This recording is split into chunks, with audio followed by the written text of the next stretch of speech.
मित्रों नमस्कार, स्वागत है मेरे YouTube चैनल पहाड़ी रंगत में। आज मैं आप लोग को दिखाऊंगा मेरी झिंगुरे की खेती। ये आप देख सकते हैं झिंगुरा। मैं खास तौर पर उत्तराखंड पिथौरागढ़ से रहने वाला हूँ। तो हमारे यहाँ ये था मादरीगुना और हमारे यहाँ उत्तराखंड में इसको झिंगुरे के नाम से जाना जाता है। साथ ही भारत के अन्य क्षेत्रों में इसका नाम अगर मैं आप लोग को बताऊँ, सांवा, सांवा, सांवा और मोरधन के नाम से जाना जाता है। इसकी खेती प्रायतः हिमालयी क्षेत्रों में, जैसे हमारे यहाँ उत्तराखंड और हिमाचल, यहाँ प्रचुर मात्रा में की जाती है। साथ ही राजस्थान और पश्चिमी उत्तर प्रदेश, झारखंड और बिहार, दक्षिण भारत के कुछ राज्यों में भी इसकी खेती की जाती है। और इसके अंदर अगर बात करूँ पोषण की, fibre, protein, calcium, iron, magnesium और फास्फोरस से भरपूर है। बात करें फायदेमंद, तो यह शुगर और हार्ट के पेशेंट के लिए रामबाण है। झिंगुरे की बात कर रहा हूँ, अभी मड़वे की बात नहीं कर रहा हूँ। तो हम लोगों ने आज के समय की भागादौड़ में अपनी पारंपरिक चीज़ों को अपने से दूर कर दिया।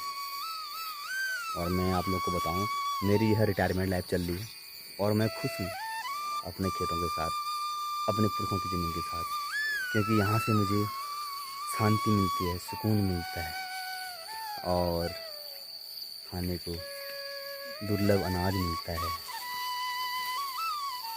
क्या आज अगर हम बाज़ार में झिंगुरे को ढूंढना चाहें और ऑर्गेनिक, ऐसा नहीं है कि मतलब नहीं मिलेगा, ऑर्गेनिक झिंगुरा बाज़ार में उपलब्ध होना बहुत मुश्किल है।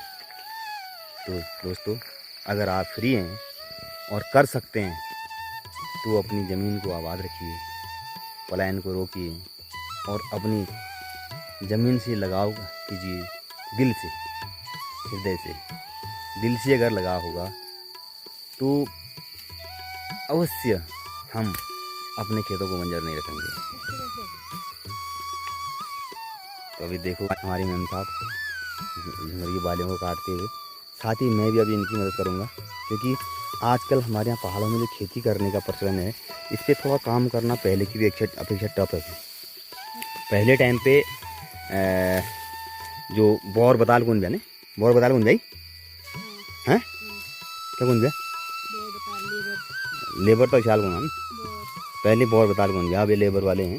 तो बोर बताल मिल जाते थे काम करने के लिए, लेकिन आज थोड़ा टफ है, खुद ही करते हैं। और पहले टाइम पे जब हम खेतों में काम करते थे, एक दो प्रचलन और थे हमारे यहाँ जो खेतों में काम करते थे। एक तो खेड़ी कौन जाने, खेड़ी, मैं खेड़ी की बात कर रहा हूँ।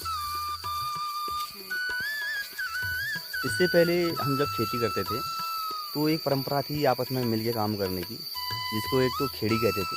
खेड़ी का मतलब ये होता है कि हमने कह दिया और लोग आते थे, काम करके चले जाते थे, वो खेड़ी हो गई। और एक दूसरा प्रचलन था पड़म, जिसको कहते हैं हमारे यहाँ, मैं पिथौरागढ़ की बात कर रहा हूँ। पड़म में ये होता है कि आप एग्रीमेंट करते हैं एक प्रकार का कि भाई आज हम तुम्हारे खेतों में काम करेंगे या तुम्हारे साथ किसी भी प्रकार का काम करेंगे, और अगले दिन जब मेरा बारा होगा तो आप मेरे यहाँ काम करेंगे। तो यह प्रचलन भी लगभग समाप्त हो गया है।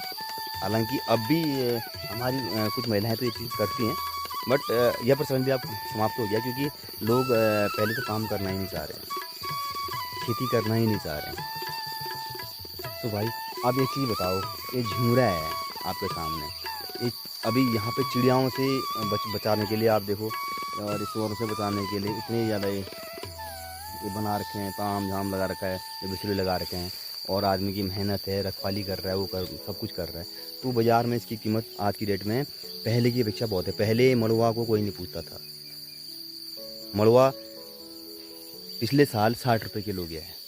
60 रुपये कम नहीं होते हैं, काफ़ी होते हैं। लेकिन अगर किसान की मेहनत देखी जाए तो उसकी तुलना में 60 रुपये कुछ भी नहीं है। तो आज का किसान 1 किलो मड़ुआ उगाने के लिए बहुत ज़्यादा मेहनत करता है। तो हम इन अनाजों की कीमत पहचानें और इनकी जो ज़रूरत है इसको हम पहचानें। आपके सामने मड़ुआ की खेती है, मड़ुआ भी मेरा तैयार है काटने के लिए। मड़ुआ जो है कैल्शियम का भरपूर स्रोत है और प्रोटीन का भरपूर स्रोत है। मड़ुआ, हम पिथौरागढ़ के रहने वाले हैं तो हम इसको मड़ुआ कहते हैं। साथ ही हमारे भारत में मड़ुआ भी इसी प्रकार से अन्य राज्यों में भी होता है।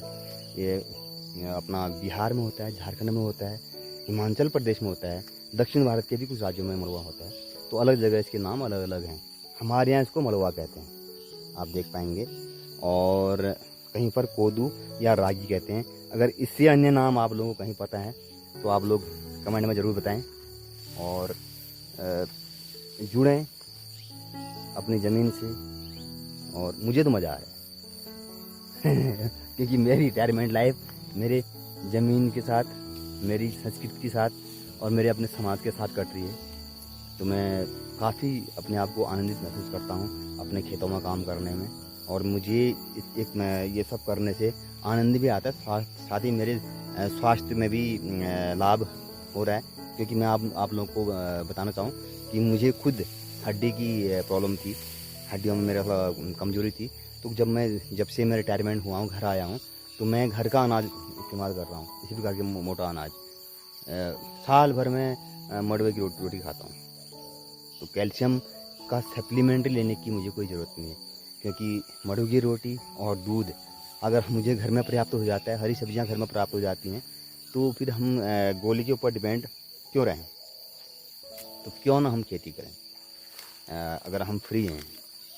और हाँ, अगर कोई भाई अपना कोई व्यवसाय करते हैं, उनके लिए मैं नहीं कहूँगा कि यार हाँ अपने महंगे व्यवसाय को आप छोड़ के खेती के पीछे लगो, जिससे आपको बहुत ज़्यादा प्रॉफिट नहीं होता है। लेकिन अगर जो कुछ नहीं कर रहे हैं तो खाली बैठने से अच्छा है कि अपने शरीर को स्वस्थ रखें, काम करें। इसके दो फायदे हैं, आपका मन बहला रहेगा और नंबर 2, काम करने से आपका शरीर स्वस्थ रहेगा। आपको अपना घर का अपने हाथ का उगाया हुआ ऑर्गेनिक अन्न मिलेगा, जो कि आपके स्वास्थ्य में 4 चांद लगाएगा।